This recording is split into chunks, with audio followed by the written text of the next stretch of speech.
Sekar baru saja pindah ke sebuah kos putri di sebuah daerah, sebut saja daerah S. Kos itu cukup nyaman, letaknya strategis, dan harga sewanya murah. Namun, ada satu peraturan aneh yang ditekankan berkali-kali oleh Bu Lastri, ibu kos yang sudah lanjut usia. Di kamar tidak boleh ada cermin, kata Bu Lastri. Sekar sempat bertanya-tanya, tapi Bu Lastri hanya menjawab singkat, supaya tidak ada yang tertukar. Malam pertama, Sekar merasa kos ini biasa saja. Tidak ada hal yang janggal. Ia menata barang-barangnya dan membuka sebuah laci meja kecil di kamar kosnya.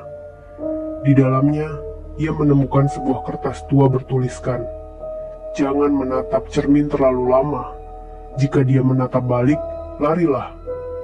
Sekar tertawa kecil. "Dramatis banget," ucap dalam hatinya.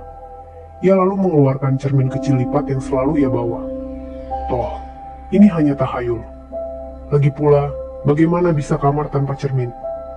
Saat ia mulai bercermin, segalanya tampak biasa. Namun, ketika ia berpaling, matanya menangkap sesuatu dari sudut pandang cermin. Bayangannya belum berpaling. Sekar terdiam sesaat. Ada rasa tidak nyaman menjalar di punggungnya. Tapi, mungkin itu cuma efek kelelahan. Ia menutup cermin dengan kain dan menyimpannya kembali. Sejak malam itu, keanehan mulai terjadi. Suatu pagi, saat ia sedang menyisir rambut di depan cermin kecilnya, ia merasakan sesuatu yang aneh. Ketika ia menggerakkan sisir ke kiri, bayangannya di cermin menggerakkan sisir ke kanan. Sekar terdiam. Ia mencoba mengulanginya. Awalnya, bayangannya mengikuti gerakannya dengan normal. Tapi kemudian, bayangan itu tersenyum.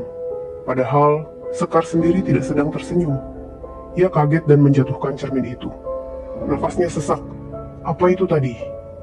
ucapnya. Berusaha menenangkan diri, ia kembali mengambil cermin itu dan menutupnya dengan kain. Tapi, malam harinya, kain penutup itu terlepas tanpa ia sadari. Malam ketiga, Sekar terbangun oleh suara berbisik. "Kamu sudah siap bertukar?" Ia melihat ke sekeliling kamar. Tidak ada siapapun. Tapi, sesuatu menarik perhatiannya.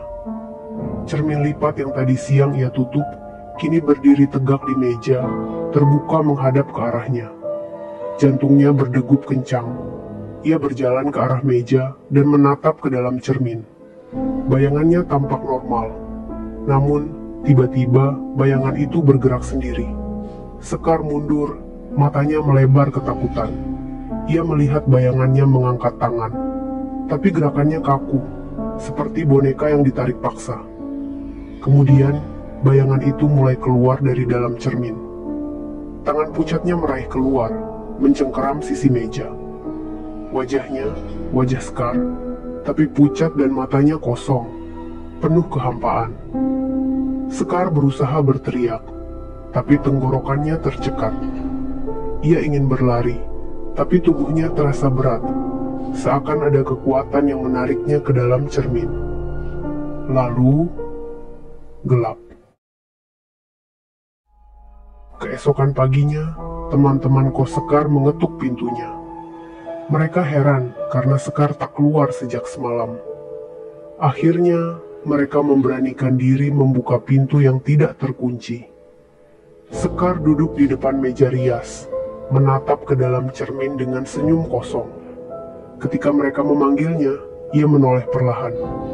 Namun, sesuatu terasa berbeda. Sorot matanya bukan milik Sekar yang mereka kenal. Di dalam cermin, samar-samar, seseorang terlihat sedang menggedor kaca. Wajahnya penuh ketakutan. Tapi tidak ada yang bisa melihatnya. Sekar yang asli selamanya terjebak di dalam cermin.